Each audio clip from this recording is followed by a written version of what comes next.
Those who worked with him speak of him in a flowery language, a selfless and kind man, and yet with a spirit of defiance. His name is Dr. Matthew Lukwiya, and this is his story. At the peak of the LRA conflict which had ravaged northern Uganda, a new affliction emerged in Gulu, which was at the epicenter of the war. When 2 intern nurses died of a strange illness at Lacho Hospital in Gulu, Lukwiya was on a study sabbatical in Kampala. He heeded the clarion call and rushed back to the district. Brother Elio from the Kamboni family recalls there was a revolt at the hospital as many fled, fearing to contract this strange disease. At the beginning, all the organization ran away for fear, all, starting from the Red Cross.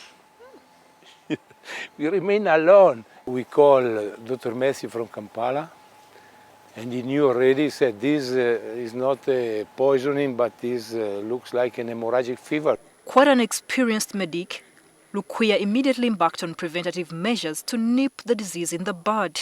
Everybody was fearing. It was the first time happening in Uganda. We were not prepared. But Dr. Matthew had a book from CDC Atlanta explaining what we have to do in such a case. Lukwiya connected the dots of this strange ailment with what was happening in the community.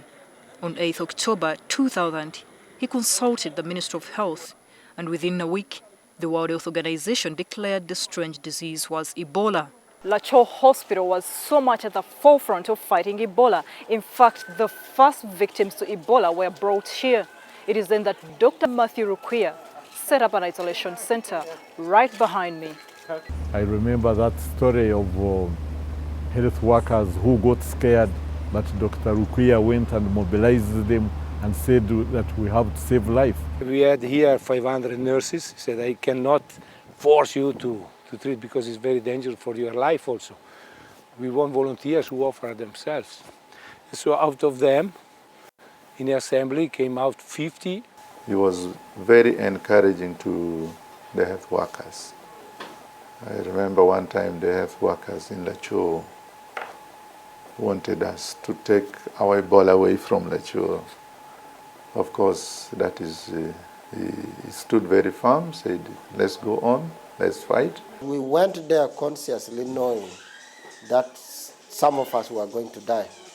This was one of the decisions which was made by everybody. The disease continued to ravage Gulu as cause succumbed to death. Though it left a trail of despair, it did not break Lukwiya's spirit, who attended the burial of many. He said, I understand that the profession of to be a doctor is not just to have a place in the society, a prestige and so on, but is a service, is a vocation. And for this vocation and mission, we must be ready to give our life. Lukwiya made these comments 5th November. Like a premonition, Lukwiya contracted the disease in the same month. A nurse who was a patient, and Dr. Lukwiya ran to assist that person. But unfortunately, all the organs of that person had already broken down. So he was splitting the person in the name of Jock Simon.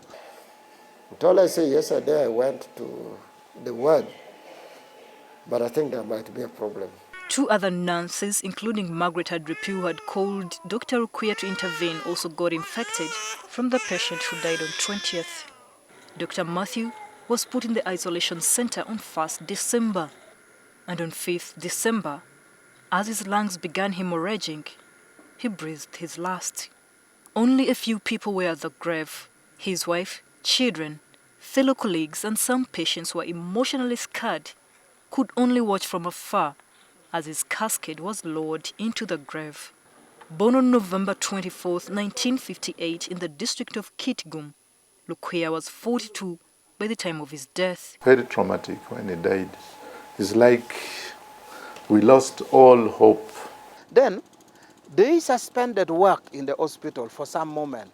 All that was left of this imposing figure, the shining armor who confronted one of the deadliest diseases, was Lukwiya's picture with a beaming smile which shone brightly beyond the death throes. Many looked up to him, including children that he warmly embraced while still alive. And most of the time we practice in pediatric ward. Dr. Dong says he perfectly blended into the mission of the hospital. to help the poor. Brother Elio recalls Lukwiya had a strong personality which drew many people to believe in him. So he told them, please let the people died of Ebola buried by us so that you are not infected.